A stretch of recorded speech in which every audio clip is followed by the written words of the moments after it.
So we have problem statement 2.3. So I am going through it. It is quite conceptual problem. यहाँ पर दो test यहाँ पर दो चार्जेस हैं, पॉजिटिव और नेगेटिव, एंड 2 पॉइंट्स या P and Q are given and A and B is also given. ठीक है. So let's start one by one. सारे पार्ट्स को हम लोग सॉल्व करने की कोशिश करते हैं. Give the sign of PD VP minus VQ and VB minus VA. तो VP माइनस VQ को हम लोग अंडरस्टैंड करने की कोशिश करते हैं कि यहाँ पर पोटेंशियल कितना होगा और यहाँ पर पोटेंशियल कितना होगा. तो इलेक्ट्रिक पोटेंशियल को हम लोग कैसे डिफाइन करते हैं कि एक पॉजिटिव टेस्ट चार्ज है जो कि जिसकी मैग्नीट्यूड 1 यूनिट है, इसको इनफाइनाइट से हम उस किसी पर्टिकुलर पॉइंट तक लेकर के आते हैं और उसमें बाय एक्सटर्नल एजेंसी जितना भी काम करना होता है, the work done by the external agency, that amount we define as a electric potential. ठीक है. और अगर वर्क अगर पूछा होता है तो उस जो भी चार्ज है उससे मल्टीप्लाई कर देते हैं. ठीक है. That is the different story. तो अभी हमको पोटेंशियल डिफरेंस पर फोकस करना है. तो अभी हम इस पॉइंट पर पोटेंशियल कैलकुलेट करने की कोशिश करेंगे. तो कोई पॉजिटिव टेस्ट चार्ज है उसको नज़दीक लेकर के आएंगे, जितनी नज़दीक लेकर के आएंगे उतना फोर्स ऑफ रिपल्शन वो बढ़ता चला जाएगा. तो जितना ज़्यादा नज़दीक हम आएंगे उतना ज़्यादा हमें वर्क करना पड़ेगा. ठीक है. इसका मतलब ये हुआ कि इस पॉइंट पर ज़्यादा पोटेंशियल होगा और इस पॉइंट पर कम पोटेंशियल होगा, क्योंकि ये पॉइंट थोड़ा सा दूर है.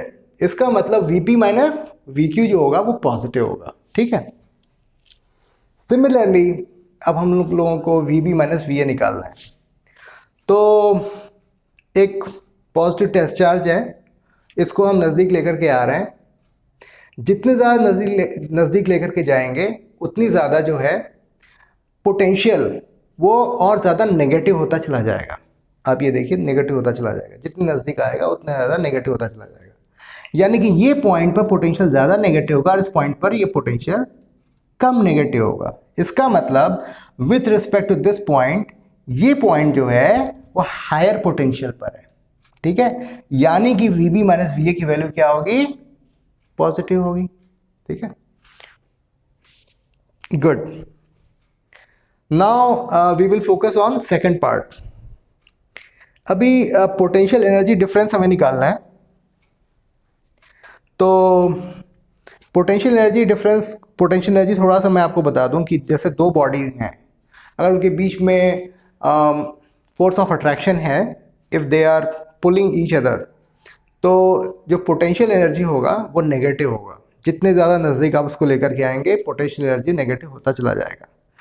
और अगर वो दोनों एक दूसरे को रिपेल करते हैं, एक दूसरे को पुश करते हैं, तो जितना आप उसको नज़दीक लेकर के जाएंगे उतना ही उस सिस्टम में पोटेंशियल एनर्जी स्टोर होती चली जाएगी.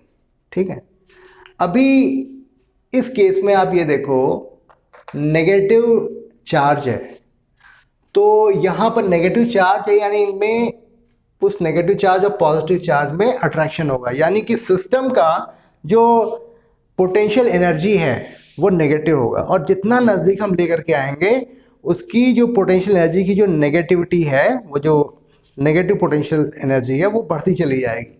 यानी इस पॉइंट पे पोटेंशियल एनर्जी ज़्यादा नेगेटिव होगी और इस पॉइंट पर कम नेगेटिव होगी.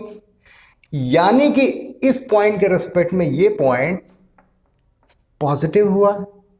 अगर ये पॉजिटिव हुआ तो potential energy difference Q and P के बीच में क्या होगा? पॉजिटिव होगा. ठीक है. Now let's focus on A and B. ये ज्यादा आसान है क्योंकि नेगेटिव चार्ज है, तो जैसे जैसे हम इसको नजदीक लेकर के जाएंगे इसमें पॉजिटिव पोटेंशियल एनर्जी जो है बढ़ती चली जाएगी. ठीक. इसका मतलब ये हुआ कि इस पॉइंट पर ज्यादा पोटेंशियल एनर्जी होगी और इस पॉइंट पर कम पोटेंशियल एनर्जी होगी.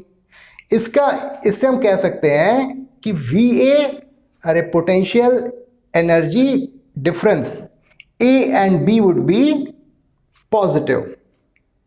ठीक है, क्योंकि इस पॉइंट पर ज़्यादा पॉजिटिव है और इस पॉइंट पर कम पॉजिटिव है, तो V potential energy difference of A and B would be positive. I hope ये एक्सप्लेनेशन आपको समझ में आया होगा। जितना हो सकता है सिंपल तरीके से मैं आपको समझाने की कोशिश कर रहा हूँ।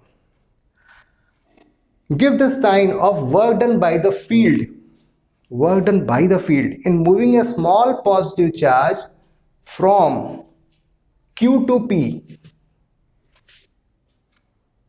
small positive charge and Q to P, Q to P।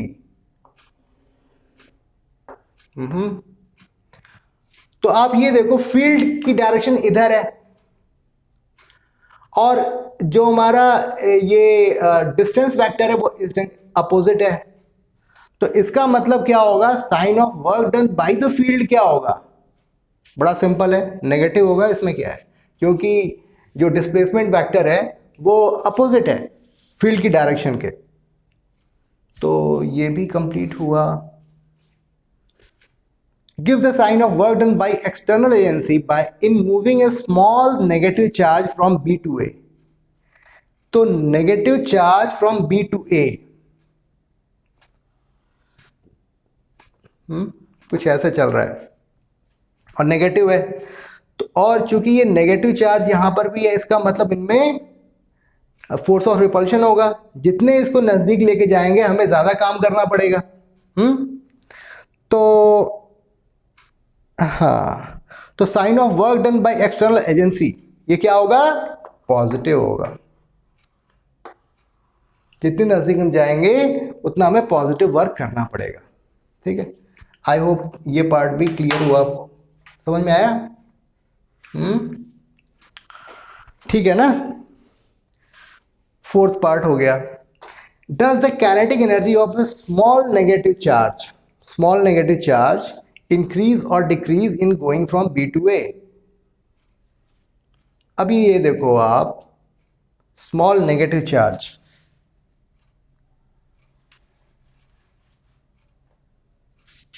एक नेगेटिव चार्ज है,